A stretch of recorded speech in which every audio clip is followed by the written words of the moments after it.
Hello and welcome to the video lecture series on molecular orbital theory.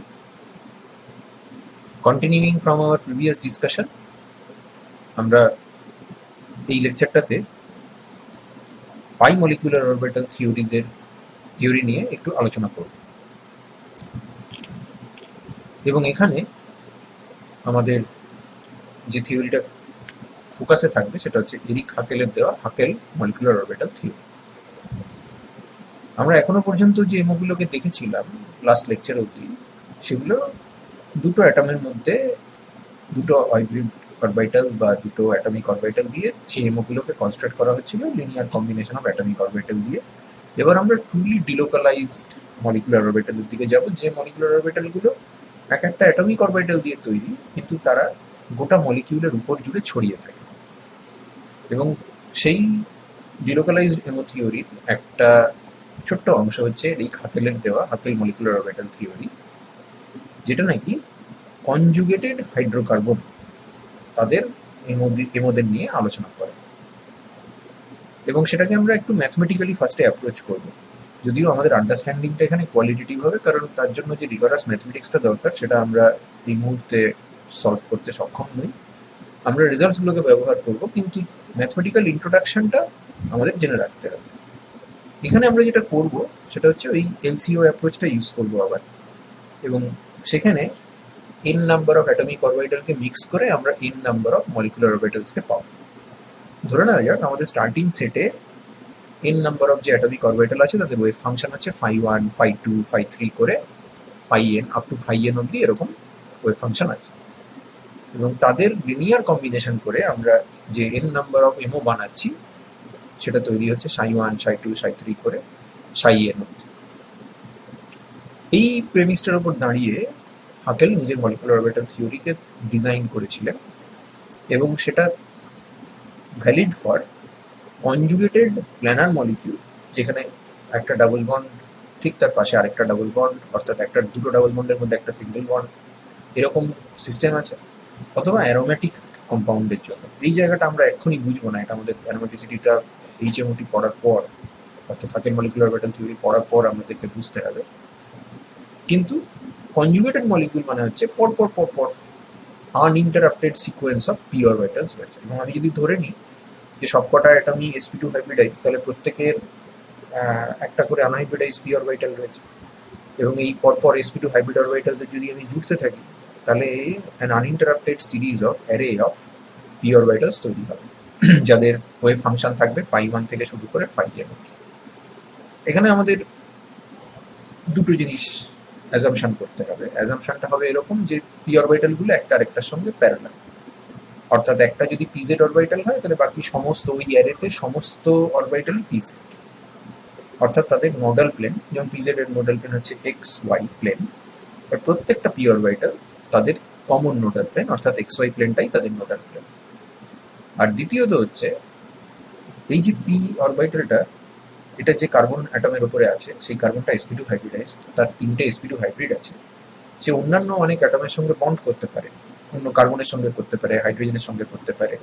এই যে sigma বন্ডের নেটওয়ার্কটা যেটা x Y plane বরাবর আছে সেটা পিজেড এর সঙ্গে অর্থোগোনাল বা পারপেন্ডিকুলার।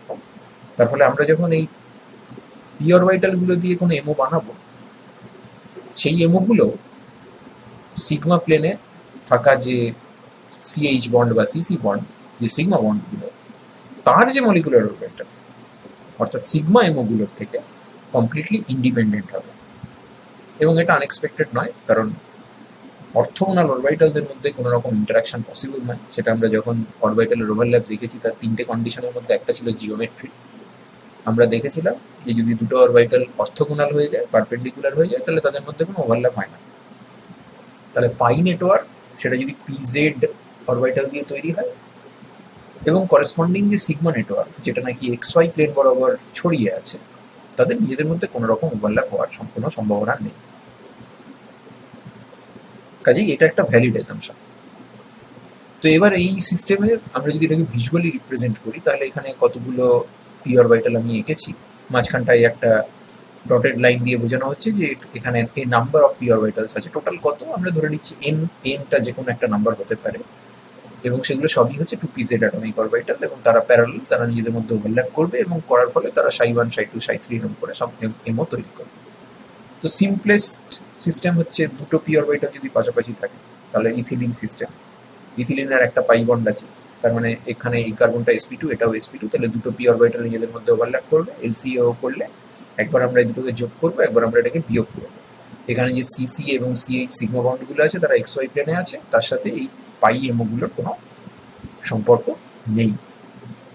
এবং এটাকে যদি আমি প্লট করি আমাদের এই মলিকুলার অরবিটাল এনার্জি ডায়াগ্রামে, তাহলে আমি দেখবো যে যেহেতু দুটো অ্যাটমিক অরবিটাল, তাহলে একটা φ1 একটা φ2, এটা অবভিয়াসলি φ2 হবে। তো একটা φ1 একটা φ2, তাহলে যদি φ2 হয় তাহলে এদের এনার্জি তো সেম হবে, কারণ এরা তো দুজনেই দুটো sp2 হাইব্রিডাইজ কার্বনের pz অরবিটাল, 2pz অরবিটাল, তাহলে এদের এনার্জি সেম। যখন এরা যোগ হবে অর্থাৎ কনস্ট্রাকটিভ ওভারল্যাপ হবে, তখন আমরা একটা বন্ডিং মলিকুলার অরবিটাল পাবো, আর যখন বিয়োগ হবে তখন আমরা একটা অ্যান্টি বন্ডিং মলিকুলার অরবিটাল পাবো, যেখানে একটা নতুন নোড তৈরি হবে। এটা দেখে নিশ্চয়ই বোঝা যাচ্ছে যে এখানে নতুন করে কোনো নোড নেই, এই ইন্টারাকশনটা বন্ডিং ইন্টারাকশন। আনলাইক এই অরবিটালটা যেখানে এখানে ফেজটা ম্যাচ করছে না, তার মানে এটা হচ্ছে destructive overlap, anti bonding interaction. Bonding interaction হলে আমরা দেখেছি মলিকুলার অরবিটালের এনার্জি স্টেবিলাইজড হয়, অ্যান্টি বন্ডিং হলে ডিস্টেবিলাইজড হয়, compare to the atomic orbitals যাদেরকে থেকে এই মলিকুলার অরবিটালগুলো বানানো হচ্ছে। তাহলে এটাকে আমরা নাম দিলাম ψ1, এটার নাম দিলাম ψ2। তাহলে ψ1 হচ্ছে বন্ডিং এমো, ψ2 হচ্ছে অ্যান্টি বন্ডিং এমো। ছিল দুটো ইলেকট্রন, কারণ পাই বন্ডের একটা পাই বন্ড মানে দুটো ইলেকট্রন, সেই দুটো ইলেকট্রন ψ1 এ গেছে, ψ2টা ফাঁকা আছে। তাহলে ψ1 হচ্ছে আমাদের HOMO, highest occupied molecular orbital, ψ2 হচ্ছে LUMO, lowest unoccupied molecular orbital. আমরা এই ধারণা হোমোলুমোর যে কনসেপ্ট, এটা আগের ভিডিও লেকচারে দেওয়া আছে, যদি মনে না থাকে তাহলে সেটা আরেকবার শুনে নিতে হবে।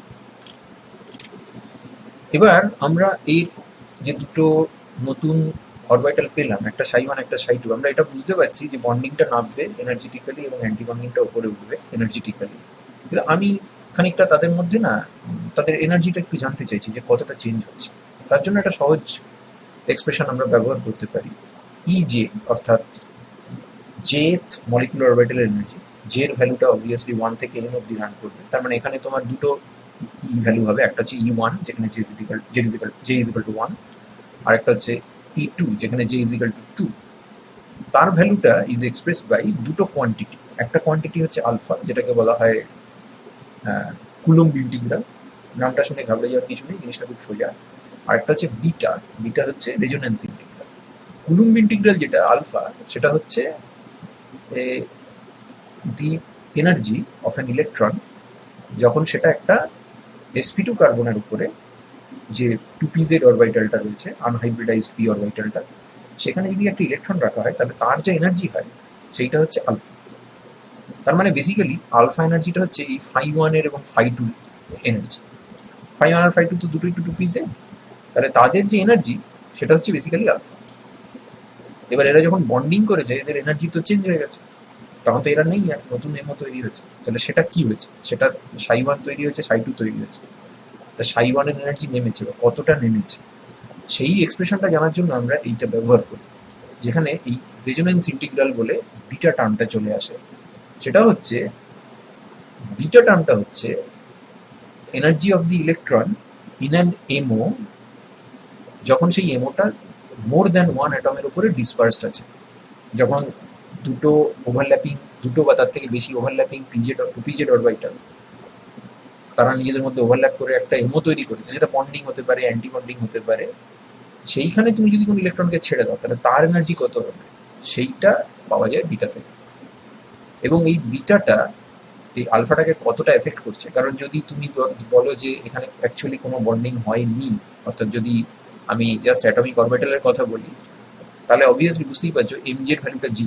এমজেটা কি, এমজেটা একটা কোএফিসিয়েন্ট যেটা বিটার সঙ্গে গুণ হয়। এমজের ভ্যালু যত বেশি হবে এই সংখ্যাটা তত আলফার থেকে আলাদা হবে। এটা যদি 0 হয় তাহলে এটা আলফার সঙ্গে সমান, অর্থাৎ সেটা একটা আনহাইব্রিডাইজড 2pz অরবিটাল ইলেকট্রন থাকলে যা এনার্জি হয়, ওই এমোরও এনার্জি তাই হবে। ওই ধরনের জিনিসকে আমরা বলে থাকি নন বন্ডিং মলিকুলার অরবিটাল। এবার আলফা এবং বিটা এই দুটো ভ্যালুই কিন্তু বেসিক্যালি নেগেটিভ, কারণ এই মলিকুলার অরবিটালের মধ্যে এনার্জি রাখলে, মানে মলিকুলার অরবিটালের মধ্যে ইলেকট্রন রাখলে তার এনার্জি নেগেটিভ হবে, তাই নিউক্লিয়াসের সঙ্গে তার কিছু অ্যাট্রাকশন হবে। এমজের ভ্যালুটা নেগেটিভ হতে পারে, পজিটিভ হতে পারে, আবার জিরোও হতে পারে। দেখা যাক সিচুয়েশনটা কিরকম দেখাচ্ছে।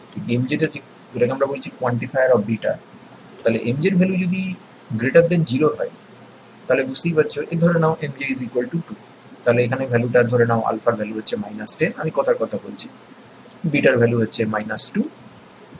তার মানে যখন নন বন্ডিং সিচুয়েশন, অর্থাৎ কোনো ওভারল্যাপ নেই, তখন সেই ইলেকট্রনের এনার্জি 2pz অরবিটালে হচ্ছে -10, সে suppose electron volt or something like that. এবার এমজের ভ্যালুটা ধরে নাও এই জায়গাটাতে গ্রেটার দেন জিরো আছে, তাহলে ধরে নাও এটা +2, তাহলে এখানে ইজের ভ্যালুটা কত হবে? ইজের ভ্যালুটা হবে -10 প্লাস এইখানে -2 কে গুণ করবো +2 দিয়ে, তাহলে -2 আর +2 গুণ হলে হবে -4, তার মানে -10 -4 -10 -4 মানে -14।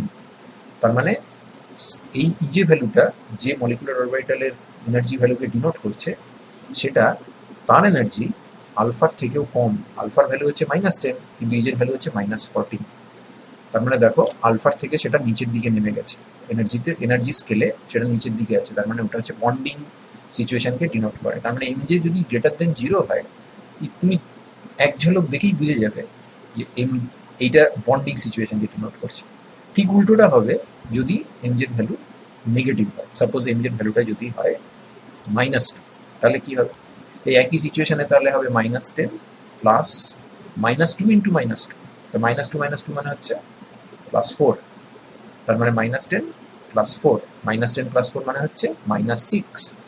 তার মানে আলফার থেকে, যেটা নাকি -10 electron volt or something like that, তার থেকে এই ইজে ভ্যালুটা যে মলিকুলার অরবিটালকে ডিনোট করছে, এনার্জিটাকে ডিনোট করছে, তার এনার্জি উপরে আছে, কারণ -6 -10 এর উপরে থাকে। তার মানে এটা অবভিয়াসলি অ্যান্টি বন্ডিং সিচুয়েশনকে ডিনোট করছে। তাহলে আমি যদি এমজের ভ্যালু লেস দেন জিরো পাই, তাহলে আনডাউটেডলি সেই মলিকুলার অরবিটালটা হচ্ছে অ্যান্টি বন্ডিং মলিকুলার অরবিটাল। আর একটা কেস হতে পারে, সেটা হচ্ছে এমজে যদি জিরো হয়ে যায়। এমজে যদি জিরো হয়ে যায় তাহলে ইজের ভ্যালু কত হবে? এমজে জিরো বসিয়ে দাও, বিটার ভ্যালু যাই হোক, এই টার্মটা জিরো হয়ে যাবে। তার মানে তখন তুমি পাবে E J is equal to alpha. এবার ইজে ইজ ইকুয়াল টু যেই আলফা পেলে, that is nothing but the energy of the unhybridised 2pz orbital. So that's the energy of a lone P orbital. তার মানে অ্যাজ ইফ ওভারল্যাপ করেনি, বা overlap করলেও এমনভাবে overlap করেছে যে বন্ডিংও হয়নি, অ্যান্টি বন্ডিংও হয়নি, তাহলে তাকে আমরা বলি নন বন্ডিং সিচুয়েশন, এবং ওই ধরনের মলিকুলার অরবিটালটাকে আমরা বলে থাকি নন বন্ডিং এমো। এখানে আমরা কোনো নন বন্ডিং এমো পাচ্ছি না। এখানে যদি ক্যালকুলেশন করা যায় তাহলে দেখা যায় যে এদের ভ্যালু হচ্ছে সমস্ত আলফা, φ1 φ2 ভ্যালু হচ্ছে আলফা, ψ1 এর ভ্যালুটা হচ্ছে alpha plus beta, which means যে এমজে ইজ ইকুয়াল টু 1, আর এর ভ্যালু হচ্ছে alpha minus beta, which means MJ is equal to -1। দেখো -1 মানে হচ্ছে অ্যান্টি বন্ডিং, +1 মানে হচ্ছে বন্ডিং। এবং এদের চেহারা কিরম দেখতে হবে তুমি দেখেই বুঝতে পারছো। মাথায় রাখতে হবে এই ধরনের সিস্টেমে, যেখানে নাকি লিনিয়ার পর পর পর পর আমাদের পি অরবিটালগুলো আছে, এখানে দুটো আছে, দুটোর পরে তিনটে আসবে, চারটে আসবে, এগুলো আমরা দেখবো।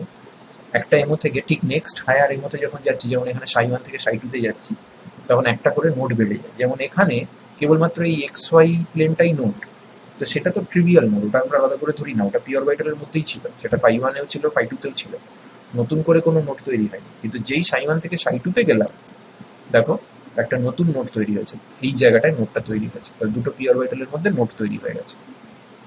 ওকে, এবারে আমরা তাহলে এটা ক্যালকুলেট করার চেষ্টা করি যে ওভারল্যাপের ফলে আমরা কতটা এনার্জি গেইন করলাম, বা ইলেকট্রনগুলো কতটা স্টেবিলাইজড হলো। কারণ আমরা যদি ধরে নিই যে φ1 এবং φ2 ভ্যালু হচ্ছে আলফা, আর ψ1 ψ2 ভ্যালু হচ্ছে আলফা প্লাস বিটা, আর ψ1 ψ2 ভ্যালু হচ্ছে আলফা মাইনাস বিটা, তাহলে ইলেকট্রনিক কনফিগারেশন ওভারল্যাপের আগে কি ছিল? যখন φ1 দুটো আলাদা আলাদা ছিল তখন ছিল φ1 1 φ2 1, আর যখন ওভারল্যাপ হয়ে গেছে তখন তো φ1 φ2 নেই, তারা তো ψ1 ψ2 হয়ে গেছে। তাহলে ψ1 এর মাথায় দুটো ইলেকট্রন, কারণ তোমার এখন এই অরবিটালটা নেই, তোমাকে দুটো ইলেকট্রনকে বসাতে হবে, একটা অরবিটাল তোমার হাতে আছে এইটা, একটা আছে এইটা, তা এই যদি দুটো অরবিটাল হয় তাহলে তাদের তাদের কোনটায় আমি ইলেকট্রনটা বসাবো? অবভিয়াসলি যেখানে স্টেবিলাইজড লোয়ার এনার্জি অরবিটাল, সেখানেই দুটো ইলেকট্রন যাবে, তার মানে এর কনফিগারেশন হবে ψ1 2 ψ2 0। তা এই যে φ1 φ2 তাদের এনার্জি আলফা, তাহলে আগে এনার্জিটা কত ছিল? Two alpha. আলফা অরবিটালে একটা করে ইলেকট্রন, দুটো এরকম আলফা অরবিটাল আছে। আলফা অরবিটাল মানে এনার্জি আলফা, তাহলে টু আলফা। আর তারপরে যখন ওভারল্যাপ হয়েছে তখন সব ঘেটে গিয়ে হয়ে গেছে আলফা প্লাস বিটা, সেখানেই দুটো ইলেকট্রন, তাহলে two into alpha plus beta. তাহলে স্টেবিলাইজেশনটা কতটা হলো? এই সংখ্যাটা থেকে এটাকে বাদ দাও, বাদ দিলে যেটা পাবে সেটা হচ্ছে বিটা, টু বিটা। মাথায় রাখো আলফা এবং বিটা দুটোই কিন্তু নেগেটিভ। তার মানে এই যে এনার্জিটা, এই যে এনার্জি ডিফারেন্সটা, এটা কিন্তু অ্যাকচুয়ালি নেগেটিভ। তার মানে নেগেটিভ এনার্জি মানে স্টেবিলাইজেশন হয়েছে, এবং সেটা থেকে বোঝাও যাচ্ছে যে যখন তুমি ফাই ওয়ান ফাই টুতে ইলেকট্রন রেখেছিলে তখন তার এনার্জি ছিল এইখানে, যখন তুমি সাই ওয়ান ইলেকট্রন রেখেছো তখন এনার্জিটা ড্রপ করেছে।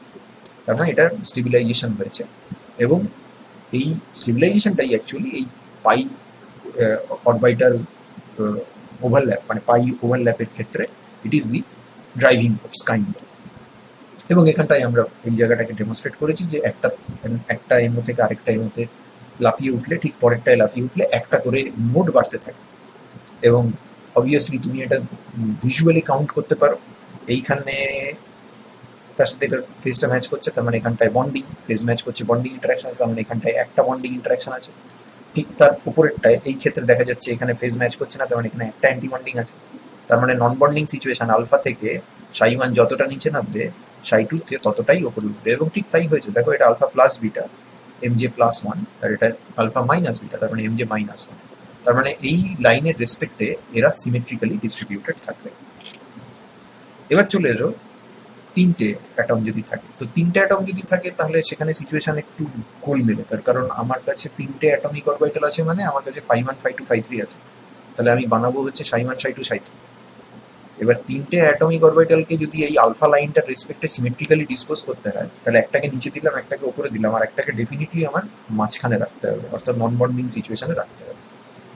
এবং এখানে ক্যালকুলেশন করলে দেখা যায় যে এদের ভ্যালু হচ্ছে আলফা প্লাস 1.414 বিটা স্টেবিলাইজড, এমজের ভ্যালু হচ্ছে প্লাস 1.414 বন্ডিং, আরেকটা হচ্ছে আলফা, সেখানে এমজের value 0, which denotes an overall non bonding orbital. আর তারপরের ভ্যালুটা হচ্ছে আলফা মাইনাস 1.414 বিটা, তার মানে এমজের ভ্যালু হচ্ছে মাইনাস 1.414 বিটা।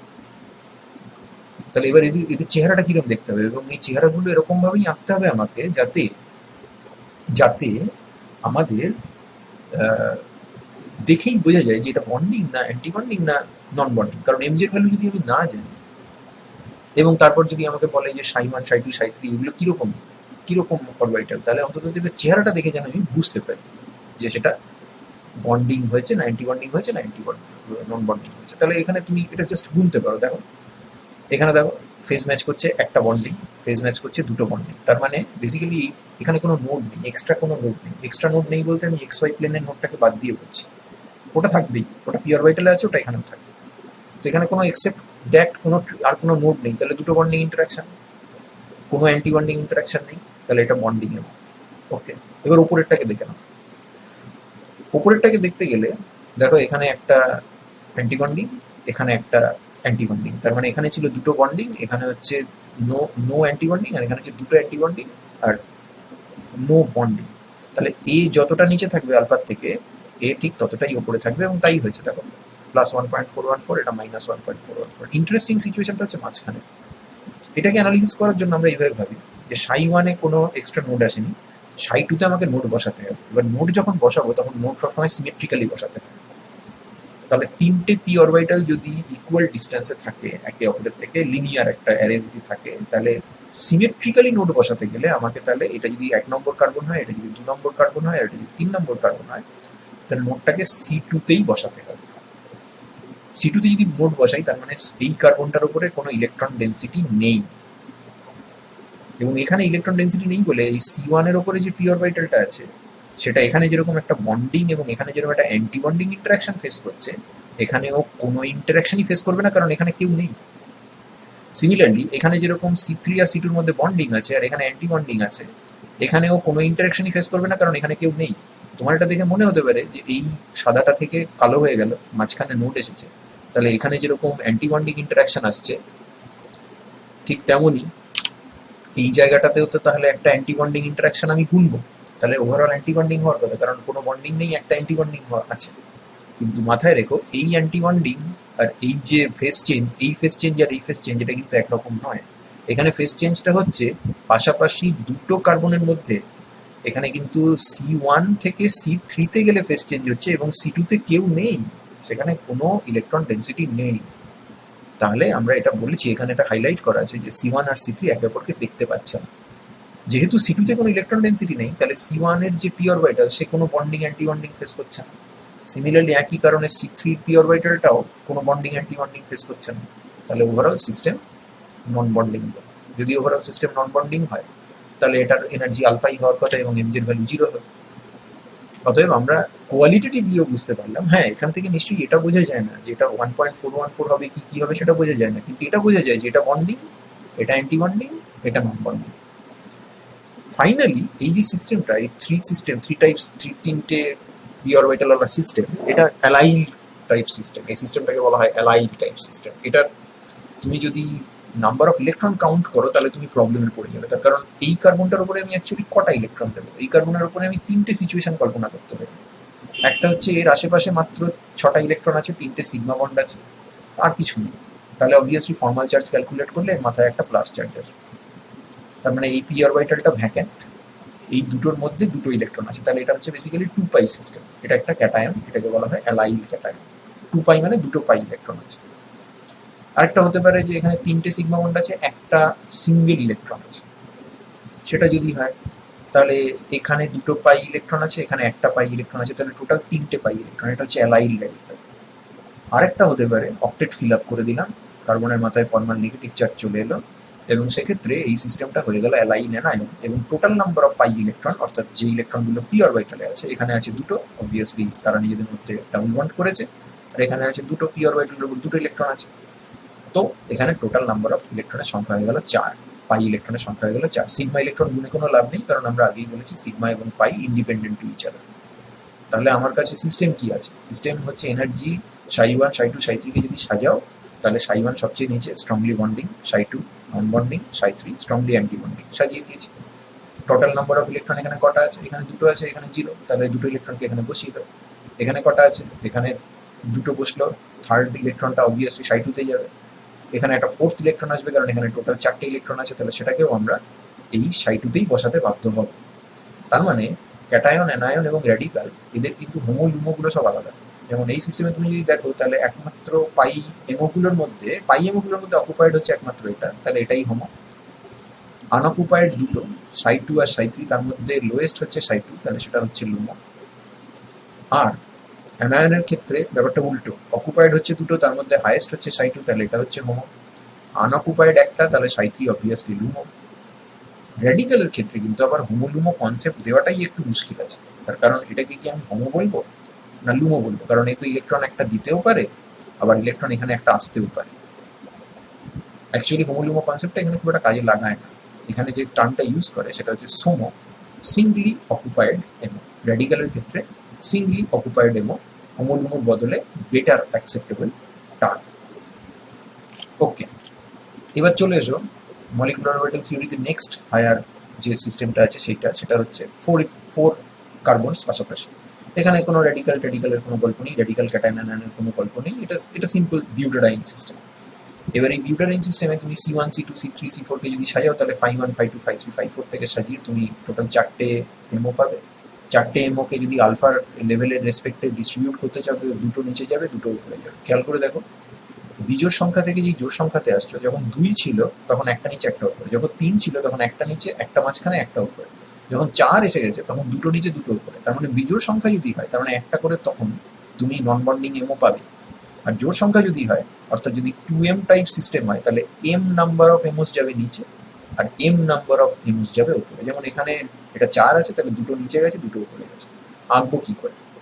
প্রথমটাতে কোনো নোট থাকবে না, পাশাপাশি 4টে পি অরবিটাল, এখানে গুনে নাও।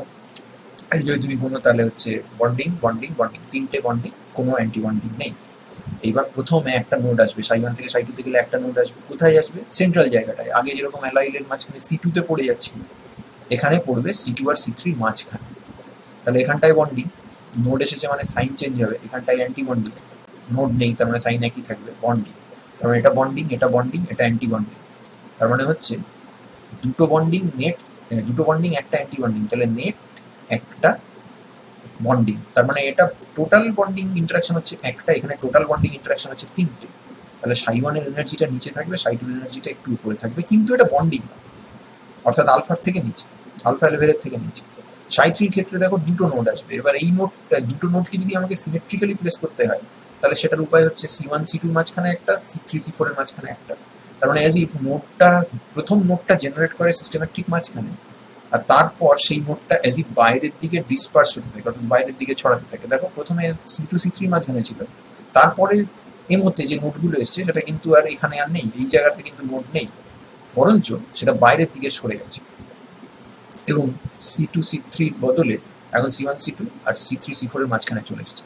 গুণে দেখি, অ্যান্টি বন্ডিং, অ্যান্টি বন্ডিং, এটা কিন্তু বন্ডিং, তার মানে একটা বন্ডিং দুটো অ্যান্টি বন্ডিং। এখানে খেয়াল করো, এখানে টোটাল ছিল একটা বন্ডিং ইন্টারাকশন, এখানে টোটাল হলো একটা অ্যান্টি বন্ডিং ইন্টারাকশন। তার মানে এ যতটা নিচে নামবে আলফার রেসপেক্টে, এ ততটাই উঠবে, এবং এটা হচ্ছে অ্যান্টি বন্ডিং এর মতো।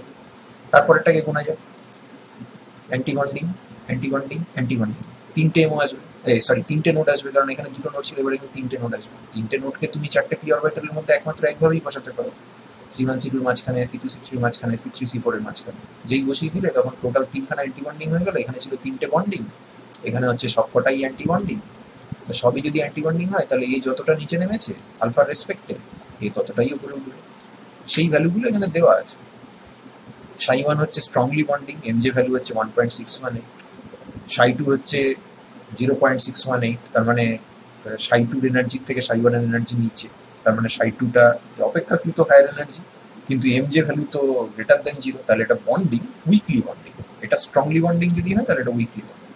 সিমিলারলি সাই থ্রিটা ঠিক সাই টুর যতটা নেমেছে ততটাই উঠবে, তার মানে এমজের ভ্যালু একই হবে, সাইন চেঞ্জ হয়ে যাবে। এমজের ভ্যালু হচ্ছে -0.16, আর এখানে এমজের ভ্যালু হচ্ছে -0.618, 0.618, আর এখানে হচ্ছে -1.618। তো এর যে ভ্যালু আছে এটা দেখে বোঝাই যাচ্ছে যে সাই ফোরটা ঠিক ততটাই উঠেছে যতটা সাই টু, সাই ওয়ানটা যতটা নেমেছিল। টোটাল নাম্বার অফ ইলেকট্রন কত আছে? Total number of pi bond কোনো দুটো পাই বন্ড, একটা পাই বন্ড তৈরি করতে দুটো ইলেকট্রন লাগে, তার মানে চারটে পি অরবিটালে চারটে ইলেকট্রন আছে। তো তারা এখানে ছিল, ওভারল্যাপ হয়ে যাওয়ার পর তারা এখানে নেমে এসেছে, এখানে দুটো, এখানে দুটো, এখানে শূন্য, এখানে শূন্য। তার মানে কনফিগারেশন হচ্ছে সাই ওয়ান টু, সাই টু টু, সাই থ্রি জিরো, সাই ফোর জিরো। আনঅকুপায়েড দুটো, অকুপায়েড দুটো। অকুপায়েড গুলোর মধ্যে হায়ার এনার্জি হচ্ছে উইকলি বন্ডিং সাই টু, তাহলে সেটা হচ্ছে হোমো। আনঅকুপায়েড গুলোর মধ্যে লোয়েস্ট এনার্জি হচ্ছে উইকলি অ্যান্টি বন্ডিং সাই থ্রি, তাহলে সেটা হচ্ছে লো। এখানে আরেকটা কথা বলে যাবো আমি, সেটা হচ্ছে যে এই যে সিস্টেমটা, এই 1,3 বিউটাডাইন, এই সিস্টেমটা হচ্ছে 1,3 বিউটাডাইন। কারণ দেখো এটা যদি 1 নম্বর হয় তাহলে এটা 3 নম্বর, দুটো ডাবল বন্ড আছে, তাহলে এটাকে আমরা ডাইমিন কম্পাউন্ড বলবো, চারটে কার্বন, তাহলে বিউটাডাইন। এবং পজিশনটা ফিক্স করতে হবে যে কোন কোন অ্যাটমের মধ্যে ডাবল বন্ডগুলো আছে। তো 1 আর 2 এর মধ্যে আছে তাই 1, 3 আর 4 এর মধ্যে আছে তাই 3, 1,3 বিউটাডাইন। 1,3 বিউটাডাইন সিস্টেমে দুটো ফর্ম এক্সিস্ট করতে পারে, অ্যাকচুয়ালি অনেক ফর্ম এক্সিস্ট করে, দুটো এক্সট্রিম ফর্ম এক্সিস্ট করে। একটা হচ্ছে এস সিস আর একটা হচ্ছে এস ট্রান্স। এই যে নিচের যে ফর্মটা আঁকা আছে সেখানে দেখো এই সিঙ্গেল বন্ডের রেসপেক্টে দুটো হাইড্রোজেন একই দিকে আছে, এই ফর্মটাকে বলা হয় S cis. S stands for single bond. আর তার উপরের ফর্মটাতে খেয়াল করে দেখো, তুমি যদি এই বন্ডটা দেখো তাহলে দুটো হাইড্রোজেন কিন্তু এখানে যেরকম একই দিকে আছে, এখানে এটা উল্টো দিকে আছে, তাহলে এটাকে বলা হয় এস ট্রান্সফর্ম।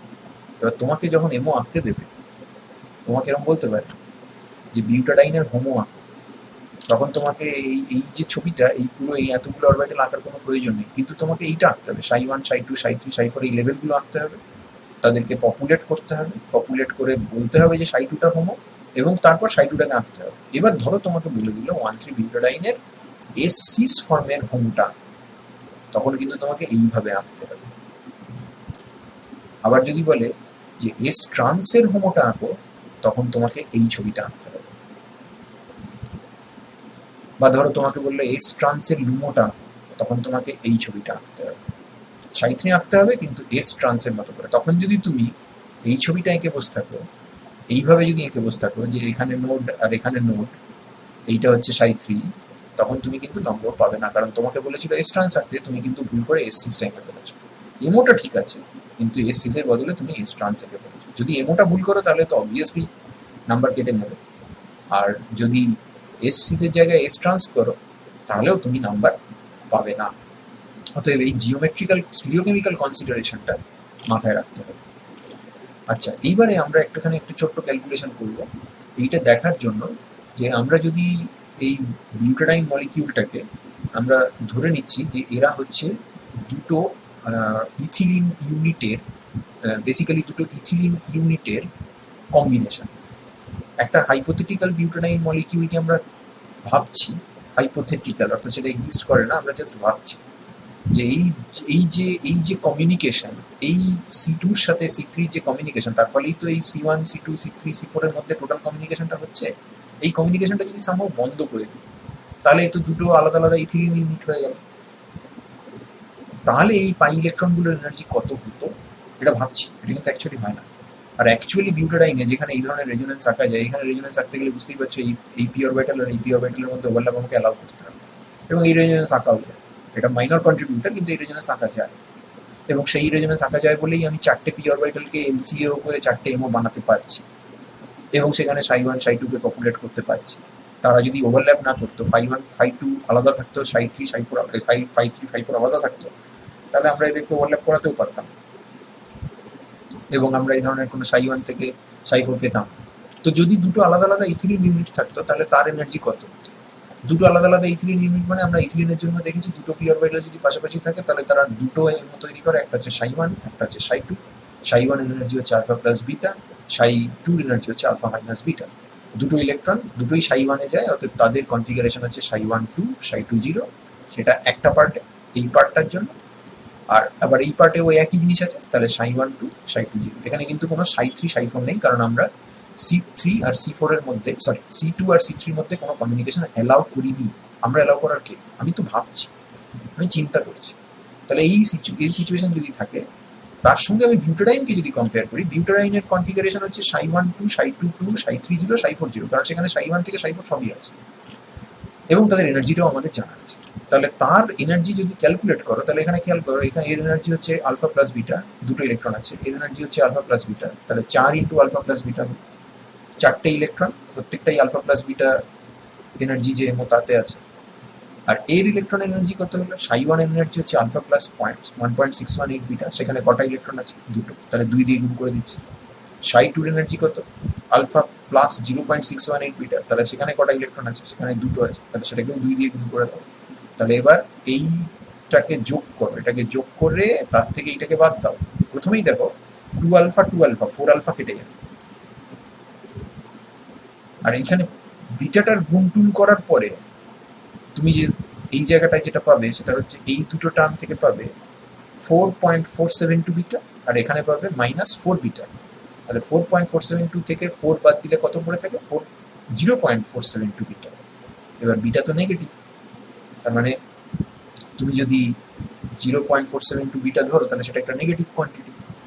এইটা কোথা থেকে এসেছিল? হাইপোথেটিক্যাল মলিকিউল, যেখানে C2 আর C3 এর মধ্যে কমিউনিকেশন অ্যালাউ করা ছিল না। যদি কমিউনিকেশন অ্যালাউ করা হয় তাহলে পাই ইলেকট্রনের এনার্জি 0.472 বিটা নিচে নামবে, স্টেবিলাইজেশন হবে। এই যে টার্মটা বেরিয়ে এলো এটাকে আমরা বলি pi electron delocalisation energy of 1,3 butadiene. Pi electron delocalisation মানে আমরা এই দুটো আইসোলেটেড ইথিলিন ইউনিটের মধ্যে কমিউনিকেশন অ্যালাউ করলাম, এবং তার ফলে এই কমিউনিকেশনটা ভালো মলিকিউলটার পক্ষে, বিকজ ইন দ্যাট কেস যদি তুমি কমিউনিকেশন অ্যালাউ না করো তাহলে যা এনার্জি থাকে তার তুলনায় এর এনার্জিটা অনেক বেশি স্টেবিলাইজড হতে পারে। তার মানে 1,3 butadiene is a species which is stabilized by resonance, which is described in this way. ওকে, এবার চলে এসো পাঁচটাতে হলে ব্যাপারটা একই রকম হবে। মানে পাঁচটাকে তো যদি ইভেনলি ডিস্ট্রিবিউট করতে হয় তাহলে দুটো নিচে দুটো উপরে একটা মাঝখানে, সাই1 সাই2 সাই3 সাই4 সাই5 গুনে নাও কি অবস্থা হচ্ছে। সাই1-এ কোনো নোড নেই, সবকটাই বন্ডিং, চারটে বন্ডিং, একটা দুটো তিনটে চারটে। মাঝখানে নোট দিতে হবে, মাঝখানে নোট দেওয়া মানে C3-তে নোট পড়ে গেল। দেখো বন্ডিং নোট যেহেতু এসেছে ফেস চেঞ্জ হয়েছে, কিন্তু এ তো এখানে কাউকে দেখতে পাচ্ছে না, তার মানে এদিকে কোনো বন্ডিং অ্যান্টি বন্ডিং কিছু নেই, এখানে কোনো বন্ডিং অ্যান্টি বন্ডিং কিছু নেই, তাহলে এখানে ছিল চারটে বন্ডিং, এখানে হচ্ছে দুটো বন্ডিং, তার মানে এ যতটা বন্ডিং এ ততটা বন্ডিং নয়। আচ্ছা, 2 নম্বর নোট অর্থাৎ দুটো নোট যখন দেবো তখন সিমেট্রিক্যালি যদি একটা 5টা পি অরবিটাল এর মধ্যে যদি দুটো নোটকে দিতে হয় তাহলে সেন্টার থেকে শুরু করে যখন বাইরের দিকে যাবে এবার তাহলে C3-তে পড়বে, সরি C2-তে পড়বে আর C4-এ পড়বে। তাহলে দেখো খেয়াল করো, এখানে ফেস চেঞ্জ হয়েছে, এখানে ফেস চেঞ্জ হয়েছে, বিকজ নোড এসেছে। হাউএভার এখানে কেউ নেই, no bonding, no anti bonding. এখানে কেউ নেই, no bonding, no anti bonding. এখানে কেউ নেই, no bonding, no anti bonding. এখানে কেউ নেই, no bonding, no anti bonding. তো ওভারঅল কি হলো, তিনটে পি অরবিটাল আইসোলেটেড হয়ে দাঁড়িয়ে আছে, তাদের নিজেদের মধ্যে কোনো কমিউনিকেশন নেই। তাহলে overall anti bonding, overall non bonding, কোনো বন্ডিং নেই, অ্যান্টি বন্ডিং নেই। তার উপরেরটায় যাও, এবার তিনটে নোট দিতে হবে। তিনটে নোটকে যদি সিমেট্রিক্যালি দিতে হয় তাহলে মাঝখানে একটা ফেলো, তার বাইরের দিকে একটা, C1 C2 মাঝখানে একটা, আরেকটা হচ্ছে C4 C5 এর মাঝখানে একটা। Anti bonding, anti bonding. এখানে কি অ্যান্টি বন্ডিং? না, এখানে কোনো বন্ডিং অ্যান্টি বন্ডিং কিছুই নেই, কারণ মাঝখানে কার্বনের ওপর নোট পড়ে গেছে। তাহলে এখানটায় কিছুই নেই, এটা অ্যান্টি বন্ডিং, এটা অ্যান্টি বন্ডিং। তাহলে এখানে কত হলো, টোটাল দুটো অ্যান্টি বন্ডিং। এখানে টোটাল কটা ছিল, দুটো বন্ডিং। তাহলে এই যতটা নামবে আলফা থেকে, এ ততটাই উঠবে, আর এর এনার্জি তো আলফাই হবে। তারপরটা দেখে নাও, চারটে নোটকে যদি পাঁচটা পি অরবিটালের মধ্যে বসাতে হয়, there is only one way you can distribute that. তো তাহলে এটা হয়ে গেল bonding, sorry anti bonding, anti bonding, anti bonding, anti bonding. তো সবই অ্যান্টি বন্ডিং। তো সব যদি অ্যান্টি বন্ডিং হবে তাহলে আর রইল ওটা কি? চারটে অ্যান্টি বন্ডিং, এখানে চারটে বন্ডিং ছিল, তার মানে এটা হচ্ছে স্ট্রংলি বন্ডিং। এই আলফা থেকে যতটা নিচে নামবে, এই আলফা থেকে ততটাই উপরে উঠবে। সেটাই করে দেওয়া আছে। এমজি ভ্যালুগুলো দেখে নাও, 1.732, 1, -1, -1.732। এমজি এর ভ্যালু হচ্ছে for psi3 mg equal to 0, which means it is a non-bonding orbital. This is strongly bonding, this is strongly anti-bonding, this is weakly bonding, this is weakly anti-bonding. Number of electrons সেই আগের মতোই problem হবে, because number of electrons তো তোমার fixed নয়।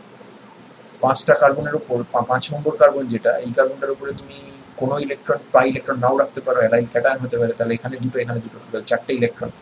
তাহলে psi1 2, psi2 2, psi3 0, psi4 0, psi5 0। Homo কোনটা, psi2। লুমো কোনটা, psi3। হয়ে গেল। একটা র্যাডিক্যাল তৈরি করতে পারো, একটা ইলেকট্রন দিয়ে একটা র্যাডিক্যাল তৈরি করতে পারো, পেন্টাডাইইনাইল র্যাডিক্যাল। আগেরটা ছিল অ্যালাইল ক্যাটায়ন, এটা হচ্ছে পেন্টাডাইইনাইল ক্যাটায়ন। পেন্টাডাইইনাইল ক্যাটায়ন। এখানে পেন্টাডাইইনাইল র্যাডিক্যাল হবে। পেন্টাডাইইনাইল র্যাডিক্যাল মানে পাঁচটা ইলেকট্রন। তার মানে আগে যা ছিল তাই, তার উপরে অ্যাডিশনালি psi3 তে একটা ইলেকট্রন বসলো। একটা ইলেকট্রন বসলো মানে সিঙ্গলি অকুপাইড এমো। হোমোলুমো কনসেপ্ট আমরা এখানে খুব একটা বলি না, তাহলে এটাকে আমরা সোমো বলতে পারি। আর তারপরে আমরা এখানটায় যদি আরেকটা ইলেকট্রন বসিয়ে দিই, আরেকটা ইলেকট্রন বসিয়ে দিলে এটা হয়ে গেল অ্যানায়ন, পেন্টাডাইইনাইল অ্যানায়ন। ছটা ইলেকট্রন। 6 নম্বর ইলেকট্রনটা কোথায় যাবে? অবভিয়াসলি psi3 তেই যাবে। তাহলে psi1 2, psi2 2, psi3 2, psi4 0, psi5 0। এবার হোমো কোনটা? সবকটাই অকুপাইড, তার মধ্যে হাইয়েস্ট এনার্জি হচ্ছে psi3, তাহলে psi3 হচ্ছে হোমো। আনঅকুপাইড দুটো, psi4 আর psi5, তার মধ্যে লোয়েস্ট হচ্ছে psi4, তাহলে psi4 হচ্ছে লুমো। তাহলে দেখো, ক্যাটায়নের হোমোলুমো আর অ্যানায়নের হোমোলুমো এরা কিন্তু আলাদা হবে, এরা সমস্ত আলাদা হবে। তো সেইটাই আমরা এখানটায়, এই জায়গাটায় আমরা সেটাকে এঁকে দেখিয়েছি। এবং এইখানটাতে একটা কথা বলা যায়, সেটা হচ্ছে যে এই যে ক্যাটায়নটা, এই ক্যাটায়নটার এই যে psi3, সেটার এনার্জি তো নন বন্ডিং লেভেলে, তার মানে সেটা যথেষ্ট লো এনার্জি আমরা বলতে পারি, মানে ভ্যাকেন্ট অরবিটালদের রেসপেক্টে যথেষ্ট লো এনার্জি। ভ্যাকেন্ট অরবিটালগুলো সাধারণত অ্যান্টি বন্ডিং নেচারের হয়, কিন্তু এখানে একটা নন বন্ডিং অরবিটাল ভ্যাকেন্ট আছে। অ্যান্টি বন্ডিং এর এনার্জি নন বন্ডিং এর থেকে অনেক বেশি, তাহলে নন বন্ডিংটা unusually low for a vacant orbital, সেই জন্য এটাকে আমরা বলতে পারি লো এনার্জি লুমো। এবং এখানে খুব সহজেই ওই ইলেকট্রন পেয়ারকে নিতে পারে, যে ইলেকট্রন পেয়ারকে নিতে পারে তাকে আমরা বলি ইলেকট্রোফাইল, তার মানে ওই ইলেকট্রোফাইল হিসেবে কাজ করতে পারে।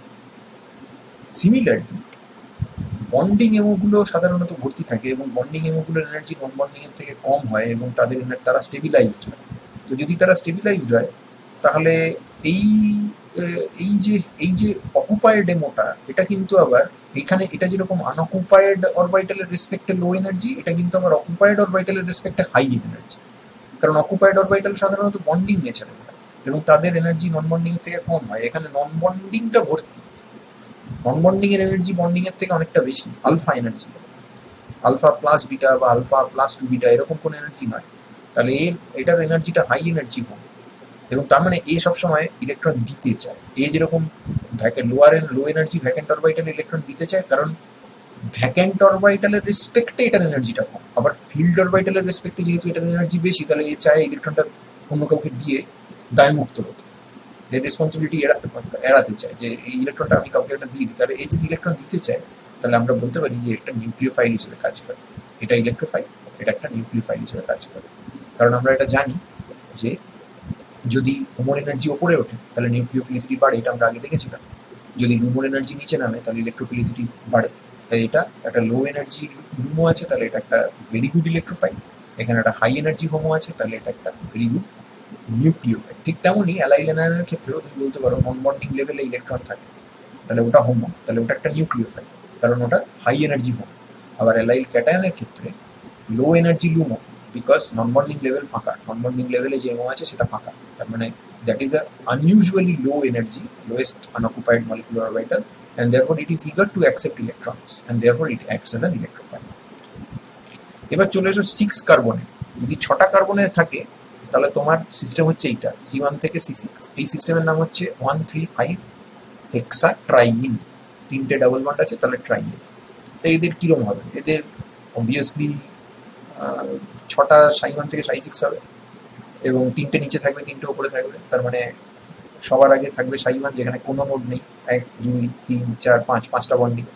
তারপরে একটা নোড বসাও মাঝখানে, তাহলে একটা বন্ডিং, দুটো বন্ডিং, 3টে বন্ডিং, 4টে বন্ডিং, এখানটায় একটা অ্যান্টি বন্ডিং, তার মানে টোটাল 3টে বন্ডিং। তারপরে দুটো নোড ধারের দিকে সরো, এখানে একটা নোড, এখানে একটা নোড, তাহলে একটা বন্ডিং, দুটো বন্ডিং, 3টে বন্ডিং, এখানে একটা অ্যান্টি বন্ডিং, এখানে একটা অ্যান্টি বন্ডিং, কারণ এখানে তোমার ছিল টোটাল 3টে বন্ডিং, এখানে ছিল 5টা বন্ডিং, তাহলে সাই2 এনার্জি সাই1 থেকে বেশি। আর সাই3 ব্যাপারটা কি হলো? টোটাল 3টে বন্ডিং আর দুটো অ্যান্টি বন্ডিং, তো তাই যদি হয় তাহলে তোমার সাই3 সিস্টেমের এনার্জি কি হবে? সাই3 সিস্টেমের এনার্জি হবে বন্ডিং হবে, ওভারঅল বন্ডিং, কিন্তু নেট একটাই মাত্র বন্ডিং আছে, তাহলে সাই2 থেকে তার এনার্জি বেশি। সিমিলারলি তুমি এদের জন্য ক্যালকুলেট করে দেখতে পারো যে এটার জন্য তুমি বেসিক্যালি একটা অ্যান্টি বন্ডিং পাবে, এটার জন্য তুমি পাবে এখানে অ্যান্টি বন্ডিং, এখানে অ্যান্টি বন্ডিং, এখানে অ্যান্টি বন্ডিং, এখানে অ্যান্টি বন্ডিং, কিন্তু এইখানটায় বন্ডিং, তার মানে এটার পাবে 3টে অ্যান্টি বন্ডিং, আর এখানে তুমি পাবে 5টা anti bonding, strongly anti bonding হবে। কনফিগারেশন কি হবে? কটা পাই ইলেকট্রন আছে? 2 2 2, তাহলে ক্যালকুলেশন করে বসিয়ে দাও 2 2 2, তাহলে কনফিগারেশন আমরা যে দেখলাম সাই1 2, সাই2 2, সাই3 2, তাহলে তাদের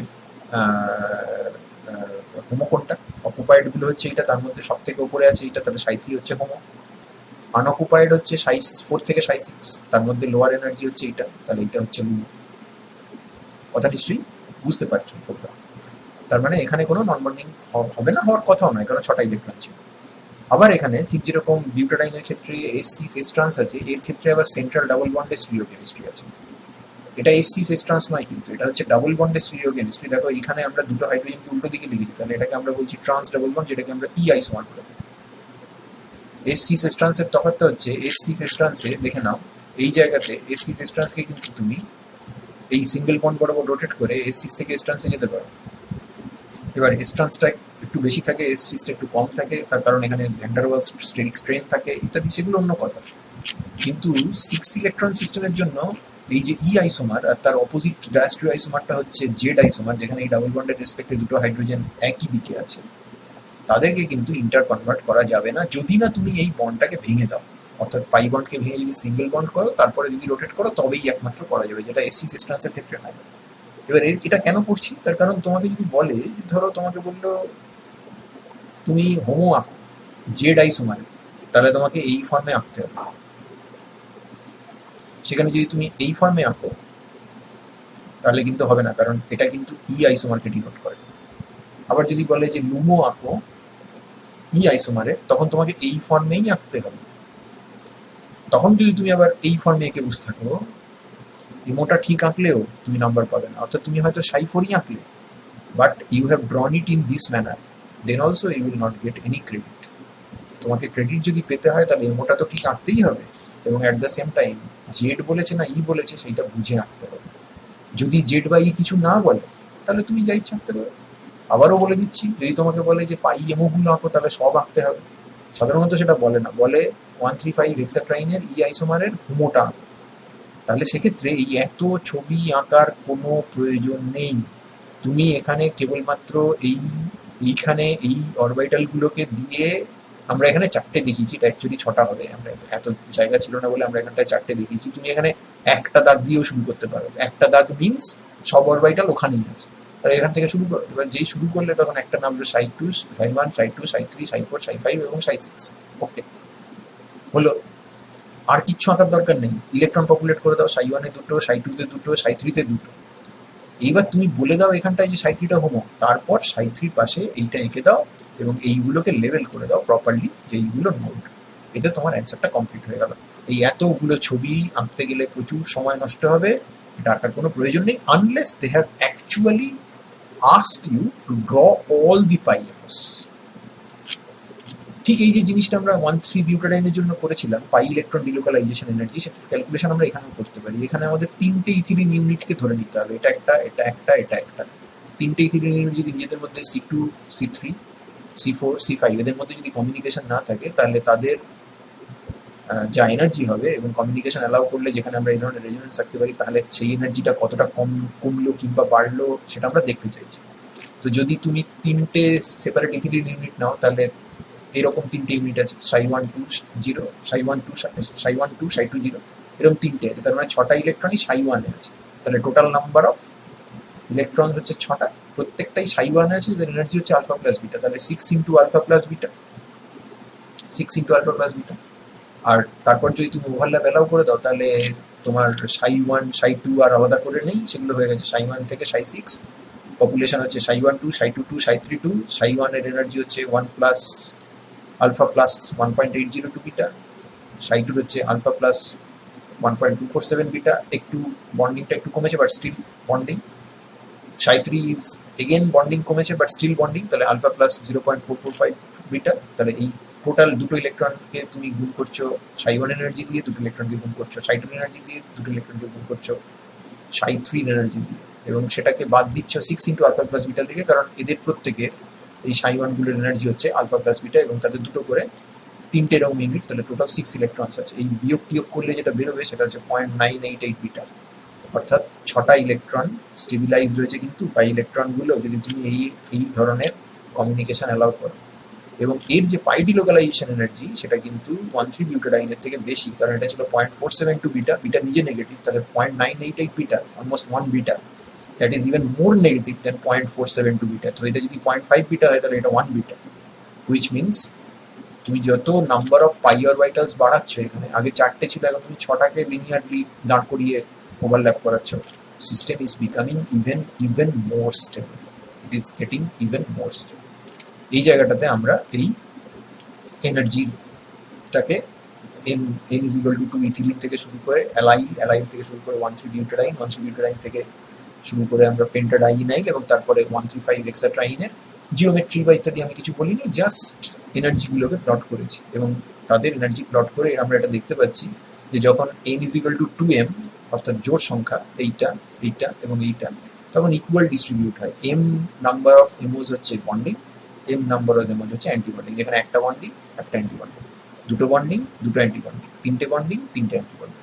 আর n is equal to যদি 2m plus 1 হয়, অড ইন্টিজার হয়, তাহলে সেক্ষেত্রে একটা নন বন্ডিং এ আসবে। দেখো একটা নন বন্ডিং এ এসছে, আর ওই 2m plus 1, তার মানে একটা যেই বেরিয়ে গেল, তখন 2m পড়ে থাকলো, তার মানে m যাবে বন্ডিং এ, m যাবে অ্যান্টি বন্ডিং এ, তাহলে 3-এর থেকে একবার দিলে থাকে 2, একটা বন্ডিং একটা অ্যান্টি বন্ডিং।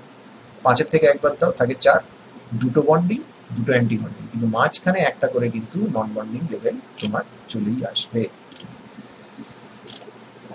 সো আমাদের ফার্স্ট পার্টের লেকচারটা এখানে শেষ হলো। Thank you for your patience.